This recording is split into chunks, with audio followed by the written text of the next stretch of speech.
নমস্কাৰ, আপোনাসকলকে স্বাগতম জনাইছোঁ অসম ফিউচাৰ ইউটিউব চেনেল। আশা কৰোঁ আপোনাসকলৰ খবৰ ভাল। তো এটা নতুন কোৰ্চৰ এপ্লিকেশ্যন ফৰ্ম মুকলি হৈছে। তো এইটো গভৰ্ণমেণ্ট কোৰ্চ হয়, চেৰিকালচাৰ আছাম এডমিশ্যন 2025। তো আছাম গভৰ্ণমেণ্টৰ ফালৰ পৰা ইয়াৰে এপ্লিকেশ্যন ফৰ্মখন আহি গৈছে। তো এই ভিডিঅ'টোত ইয়াৰে সম্পূৰ্ণখিনি ডিটেইলছ আমি আলোচনা কৰিম। তো এপ্লিকেশ্যন প্ৰচেছৰ লাষ্ট ডেট কেতিয়া, কেনেকৈ এপ্লিকেশ্যন ফৰ্ম ফিল-আপ বা এপ্লিকেশ্যন ফৰ্ম ক'ত দিব লাগিব, অনলাইন হ'ব নে অফলাইন হ'ব, তাৰপিছত কোনবিলাক এলিজিবল হ'ব, তো সকলোবিলাক তথ্য আলোচনা কৰিম।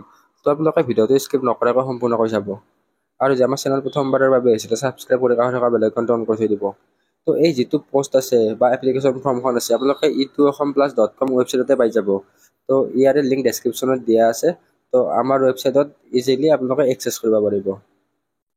তো আপোনালোকে আমাৰ লগত কানেক্ট থাকিব। তো ডেছক্ৰিপশ্যনত হোৱাটছএপ আৰু টেলিগ্ৰাম গ্ৰুপৰ লিংক দিয়া আছে, তো জইন হৈ ল'ব। তো the sericultural training institute STI Titabar Assam, তো যোৰহাটত, under the directorate of sericulture government of Assam, তো গুৱাহাটীত আছে। এইখনে ইনভাইট কৰিছে 1 year certificate course in sericulture. তো চেৰিকালচাৰৰ কাৰণে 1 বছৰীয়া এটা কোৰ্চৰ কাৰণে এপ্লিকেশ্যন ফৰ্মৰ কাৰণে ইনভিটেশ্যন দিছে। তো ইলিজিবল কেণ্ডিডেটে ইয়াতে এপ্লাই কৰিব পাৰিব। তো যিখন গুৱাহাটী আছে সেইখনে ইনভাইট দিছে, কিন্তু আপোনালোকে পঢ়িব লাগিব তিতাবৰত, মানে যোৰহাটত। তো 1 বছৰীয়া এটা কোৰ্চ হয়। তো ইয়াতে চেৰিকালচাৰ মানে ৰেচমৰ ওপৰত আপোনালোকৰ শিকোৱা হ'ব। তো ৰেচম খেতি বা পলু, পাট এইবিলাক। আৰু নেক্সট আছাম এগ্ৰিকালচাৰ ইউনিভাৰ্চিটি, তো এইটো কোৰ্চ আছে। তো এইটো কোৰ্চৰ কাৰণে এণ্ট্ৰেন্স এক্সাম হৈ গ'ল। তো এইটো আছাম ইউনিভাৰ্চিটিৰ নহয়, তো এইটোত এণ্ট্ৰেন্স এক্সাম বা তেনেকুৱা নহয়, এইটো অলপমান বেলেগ প্ৰচেছ হ'ব। তো কোনোবাই চেৰিকালচাৰেল পঢ়িব খুজিলে গভৰ্ণমেণ্টৰ কোৰ্চ পঢ়িব পাৰিব। কোৰ্চ অভাৰভিউ দিয়া আছে।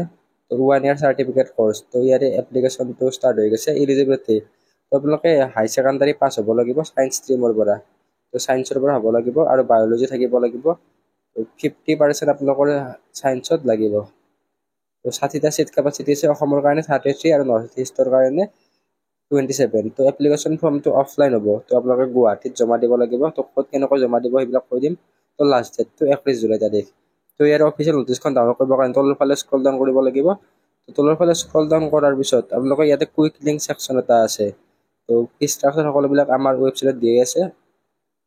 তো কুইক লিংকত ক্লিক কৰাৰ পিছত ইয়াতে application form, official notice, prospectus, তো অফিচিয়েল ৱেবছাইট সকলোবিলাক ডিটেইলছ দিয়া আছে। তো ইয়াতে এপ্লিকেশ্যন ফৰ্মত ক্লিক কৰাৰ পিছত এনেকৈ এপ্লিকেশ্যন ফৰ্মখন ইয়াতে আপোনালোকে শ্ব' হৈছে, ইয়াতে তেনেকৈ দিয়া আছে। তো এইখন আপোনালোকে প্ৰিণ্ট আউট কৰি জমা দিব লাগিব। বাকী আমি প্ৰস্পেক্টাছখন বা অফিচিয়েল নটিচখন চাই ল'ম। তো প্ৰস্পেক্টাছত ক্লিক কৰাৰ পিছত এনেকৈ প্ৰস্পেক্টাছখন আহি যাব। তো এইখন হৈছে ইয়াৰে প্ৰস্পেক্টাছখন। আপোনালোকে চাব পাৰে government of Assam sericultural training institute Titabar Assam. তো যোৰহাট 1944 স্বাধীনতা দিৱসৰ আগতে, মানে অসম ভাৰত স্বাধীন হোৱাৰ আগতে ইয়াতে এইখন ষ্টাব্লিছ হৈছিল। তো আপোনালোকে এইখন চাই ল'ব পাৰিব। তো তলৰ ফালে স্ক্ৰল ডাউন কৰিব, ইয়াতে সকলোবিলাক ডিটেইলছ দিয়া আছে। তো আমি সকলোবিলাক পঢ়ি নাচাওঁ বাৰু। তো ইম্পৰ্টেণ্ট পইণ্টখিনি আমি ইয়াতে চাই ল'ম। ইয়াতে ইয়াৰ এড্ৰেছটো দিয়া আছে, office of the principal sericultural training institute Titabar, village Bebejia, post office Purana Titabar, district Jorhat, Assam, pin 785632। এইবিলাক লোকেশ্যনবিলাক দিয়া আছে। তো আমি ডাইৰেক্টলি পেজ নম্বৰ 25লৈকে গুচি গ'লোঁ। তো ডিউৰেশ্যন, তো the training will be for a period of 12 months including dissertation আৰু প্ৰজেক্ট ৱৰ্ক। তো ডিজাৰ্টেশ্যন বা প্ৰজেক্ট ৱৰ্ক মিলি এই কোৰ্চটো 1 বছৰীয়া বা 12 মাহীয়া কোৰ্চ হয়। তো ইয়াৰে ছিজনটো আগষ্টৰ পৰা ষ্টাৰ্ট হ'ব। তো মানে 2025 আগষ্টত ষ্টাৰ্ট হ'ব আৰু শেষটো হ'ব 2026 জুলাইত। তো 1 বছৰ। আৰু মিডিয়াম অফ ইনষ্ট্ৰাকশ্যন, তো ইংলিছ মিডিয়াম হ'ব। বাকী ছিট কেপাচিটি, তো ছিট কেপাচিটি আমি কৈ দিলোঁ 60টা ছিট কেপাচিটি আছে। তো ইয়াৰে 33টা হৈছে অসমৰ কাৰণে আৰু 27টা নৰ্থ ইষ্টৰ কাৰণে। তো এই ছিট কেপাচিটিৰ কেটেগৰী জেনেৰেলৰ কাৰণে আছে 17, OBCৰ কাৰণে আছে 9টা, ST প্লেনৰ কাৰণে 3টা, ST হিলছৰ কাৰণে 2টা, SCৰ কাৰণে 2টা। তো এইখিনি হৈ গ'ল। তো কোৱালিফিকেশ্যনখিনি হাই ছেকেণ্ডাৰী ছায়েন্স ষ্ট্ৰীমৰ পৰা হ'ব লাগিব আৰু 50% থাকিব লাগিব আপোনালোকৰ। বাকীবিলাক কথা মেনশ্যন নাই আৰু, PCB নে টোটেল পাৰ্চেণ্ট, এইবিলাক টোটেল পাৰ্চেণ্টে হ'ব। আৰু গ্ৰেছ মাৰ্ক এইবিলাকৰ কথা মেনশ্যন নাই। তো এজ লিমিট, তো এজটো হৈছে the candidate shall not be less than 18 বছৰৰ কম হ'ব নালাগিব আৰু 25 বছৰৰ বেছি হ'ব নালাগিব। তো the upper age limit is relaxable for the candidate. তো গভৰ্ণমেণ্ট নৰ্মছ, মানে গভৰ্ণমেণ্টৰ হিচাপত ৰিলেক্সেশ্যন আছে। মানে OBCৰ কাৰণে 3 বছৰ, বাকী SC ST এইবিলাকৰ কাৰণে 5 বছৰ। তো age per government age relaxation আছে, তো আপোনালোকে চাই ল'ব। Admission process for the state of Assam both boys and girls with sound physics, মানে আপোনালোকে আৰু চায়েন্স ষ্ট্ৰীমৰ পৰা হ'ব লাগিব আৰু কাণেৰে শুনা হ'ব লাগিব। মইতো মিনিঙে বুজি পাইছোঁ আৰু বেলেগ হ'লে নাজানো। তো আপোনালোকে হাই ছেকেণ্ডেৰী পাছ হ'লে ইয়াতে এপ্লাই কৰিব লাগিব আৰু বায়'লজিখন লাগিব আপোনালোকৰ। বাকী নৰ্থ ইষ্টৰ কাৰণে তেওঁলোকৰ নিজা ষ্টেটে এইটো মানে কেণ্ডিডেটখিনি চিলেক্ট কৰি কিনে চেৰিকালচাৰেল ট্ৰেইনিং ইনষ্টিটিউটৰ প্ৰিন্সিপালক পঠাই দিব। তো এইবিলাক দিয়া আছে এপ্লিকেশ্যন। তো advertisements inviting application are publish every year, প্ৰত্যেক বছৰে দিয়ে। তো ইয়াতে এপ্লিকেশ্যন ফৰ্মখনটো আমাৰ তাতে দিয়াই আছে। তো আপোনালোকে দিয়া থাকিলে ডাউনলোড কৰি কিনে প্ৰিণ্ট আউট কৰি ডাইৰেক্ট পঠাব পাৰে। তো কেনেকৈ পঠাব ইয়াতে দিয়া আছে। তো প্ৰথমতে দিয়া আছে filling out the offline application form found on the director of sericulture website. তো আপোনালোকে তাত ফৰ্মখন পাই যাব, কিন্তু তাত আপোনালোকে ফৰ্মখন বিচাৰিব লাগিব, সেনেকুৱা বহুত প্ৰচেছ থাকিব। তো আমাৰ ৱেবছাইট ইডু অসম প্লাছতো ডাউনলোড কৰিব পাৰিব আৰু অফিচিয়েল ৱেবছাইটত লিংকো দিয়াই আছে পষ্টত। তো অফিচিয়েল ৱেবছাইটত গৈও আপোনালোকে ডাউনলোড কৰিব পাৰিব। তো গুগলত চেৰিকালচাৰ আছাম তো তেনেকৈ মাৰি দিলেও আপোনালোকে ইয়াৰে অফিচিয়েল ৱেবছাইটৰ লিংকটো পাই যাব। আৰু ইডু অসম প্লাছটো সদায় আপোনালোকৰ লগতে আছে। তো এই প্ৰস্পেক্টাছখনতো পাই যাব, প্ৰস্পেক্টাছখনৰ এনেক্সাৰ বিট ইয়াতে এপ্লিকেশ্যন ফৰ্মখন পাই যাব। তো প্ৰথমতে এপ্লিকেশ্যন ফৰ্মখন আপোনালোকে ফিল আপ কৰিলে, তো ফিল আপ কৰাৰ পিছত কি কৰিব, তাৰ এপ্লিকেশ্যন তো কাক দিব লাগিব,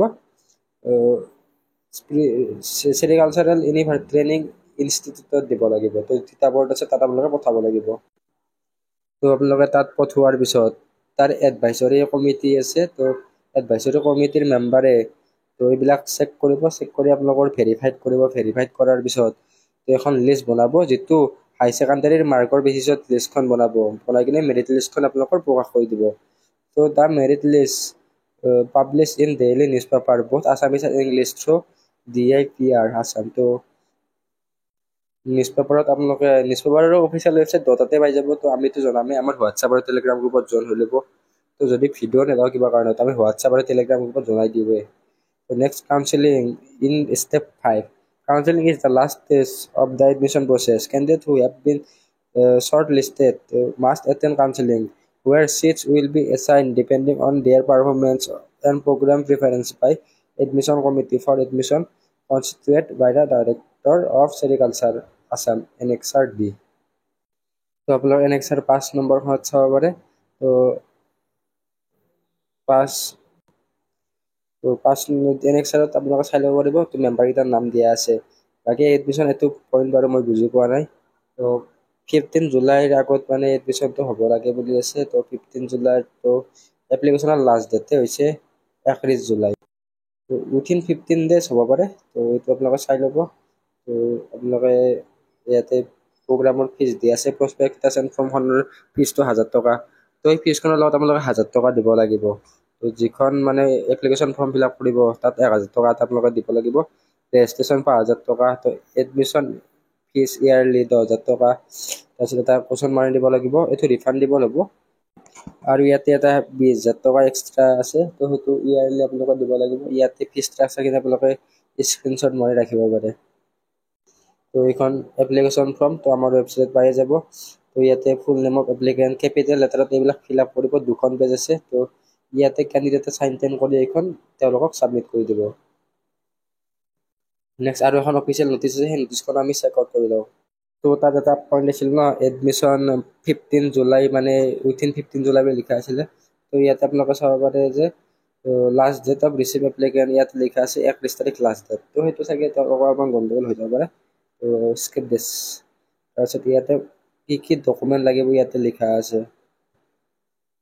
তো ইয়াতে দিয়া আছে HSৰ পাছ চাৰ্টিফিকেট আৰু মাৰ্কশ্বিটখন আৰু মেট্ৰিক আৰু high secondary pass certificate, marksheet, admit card, তাৰপিছত এডমিট কাৰ্ডটো বাৰ্থ হিচাপে দিব লাগিব। নেক্সট পাৰ্মানেণ্ট ৰেচিডেণ্ট চাৰ্টিফিকেট, তাৰপিছত আপোনাৰ যদি ফিজিকেলি হেণ্ডিকেপ হয় তাৰ চাৰ্টিফিকেট, তো কাষ্ট চাৰ্টিফিকেটখন লাগিব। তো OBCৰ কাৰণে NCL চাৰ্টিফিকেটখন লাগিব আৰু 4টা recent colour passport size photo লাগিব। তো এইখিনি ডকুমেণ্ট লাগিব। তো এই ডকুমেণ্টখিনি আপোনালোকে চেল্ফ এটেষ্ট কৰি মানে জেৰক্স কৰি চেল্ফ এটেষ্ট কৰি দিব লাগিব, অৰিজিনেলখিনি নহয় আৰু জেৰক্সখিনি দি দিব। তো ইয়াতে ফাৰ্ষ্ট পইণ্টত দিয়ে আছে, ক'ত দিব লাগিব, application in the prescribe form in hard copy is to be submitted to the principal sericultural training institute Titabar, তাত দিব লাগিব। তো আপোনালোকে ইয়াতে দিয়া আছে বাই হেণ্ড অৰ পষ্ট। তো আপোনালোকে গৈ কিনে তেওঁলোকৰ হাততো দিব পাৰে আৰু পষ্টৰ থ্ৰুদিও দিব পাৰে। কিন্তু পষ্টৰ থ্ৰুদি দিলে তেওঁলোকে ৰিস্ক নলয় যে 21 তাৰিখ লাষ্ট ডেটৰ পাছত মানে এপ্লিকেশ্যন ফৰ্মখন তালৈকে গ'ল, তো সেইটো ৰিস্ক সিহঁতৰ নহয়। তো উইথিন মানে টাইমৰ ভিতৰত লাষ্ট ডেটৰ আগত আপোনালোকে পষ্টৰ থ্ৰুদি দিয়ে, হাতেৰে দিয়ে, তো আপোনালোকে টাইমৰ ভিতৰত যাই পাব লাগিব, সেইটোৱে কথা। বাকী এই ভিডিঅ'টোত এইখিনি আছিল, আশা কৰোঁ আপোনালোকে ভিডিঅ'টো ভাল পালে। তো এনেকুৱা ভিডিঅ' পাবৰ কাৰণে বা যিকোনো নটিফিকেশ্যন পাবৰ কাৰণে আমাৰ চেনেলটো ছাবস্ক্ৰাইব কৰি থাকিব, আৰু জব আপডেট বা এডুকেশ্যনেল কণ্টেণ্ট পাবৰ কাৰণে আমাৰ ৱেবছাইটটো ফ'ল' কৰিব, edu-assam plus.com। ধন্যবাদ।